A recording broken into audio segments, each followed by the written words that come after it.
আমার পরিচালিত 22টি ছবিতে আমাদের চলচ্চিত্রের নায়ক, বাংলাদেশের সবচাইতে জনপ্রিয় নায়ক, সর্বকালের জনপ্রিয় নায়ক শাকিব খান অভিনয় করেছে।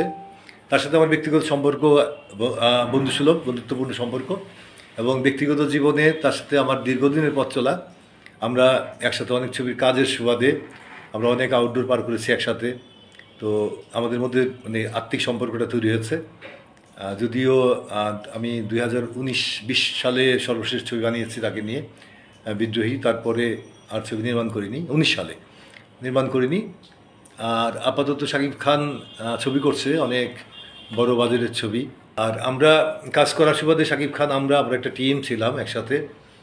আমাদের ফাইট ডিরেক্টর চুন্নু, আমাদের অ্যাক্টর শিবা শানু, আমাদের আরেক হিরো আসিফ ইকবাল, আমাদের কোরিওগ্রাফার সাইফ খান কালু, আমাদের এডিটর তৌহিদ হোসেন চৌধুরী, এরকম চন্দন চৌধুরী, এরকম মিলিয়ে আমরা একটা খুব বন্ধুত্বপূর্ণ একটা গ্রুপ ছিলাম একসাথে।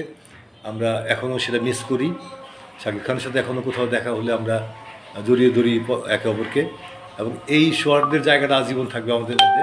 কারণ তার প্রতি আমার যেমন ভালোবাসা আছে, শ্রদ্ধা আছে, ভক্তি আছে, একই রকম আমার প্রতি তার সেই রকম ভালোবাসা, শ্রদ্ধা, ভক্তি রয়েছে, যার কারণে সম্পর্কটা অনেক দিন মজবুত আকারে রয়ে গেছে। আমি মনে করি যে বাংলা সিনেমায় এ যাবৎকালে যত নায়ক এসছেন, আমাদের নায়ক রাজ রাজ্জাক আমাদের শ্রদ্ধাভাজন, পরম শ্রদ্ধার একজন মানুষ, যাকে আমি বাবা বলে সম্বোধন করতাম। উনি আমাকে ছেলে বলে, বেটা বলে ডাকতেন। ওনার সাথে বেশ কিছু ছবিতে কাজ করেছি। নায়ক রাজ রাজ্জাকের পরবর্তী সময়ে বাংলা সিনেমায় আমাদের নায়ক মান্না ভাইও ছিলেন। মান্না ভাই তার সময়ে তুমুল জনপ্রিয় ছিলেন। মান্না ভাইয়ের পরবর্তী সময়ে শাকিব খান অনেক বছর ধরে, যেটা আসলে একদম অসম্ভবকে সম্ভব করা, তো সেরকম একটা বিষয় ঘটিয়েছে, যেটা হচ্ছে যে দীর্ঘদিন তার রাজত্ব, তার কেরিয়ার ধরে রেখেছে এবং সুনামের সাথে ধরে রেখেছে।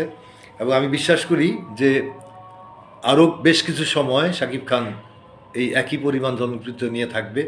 কারণ আমি বলি সবসময়, বিভিন্ন ইন্টারভিউ বলি, 1 থেকে 10 পর্যন্ত যদি নায়ক বলি, 1 থেকে 9 পর্যন্ত শাকিব খানকে গুনতে হবে আগে, তারপর যদি অন্য কোনো নায়কের নাম আসে।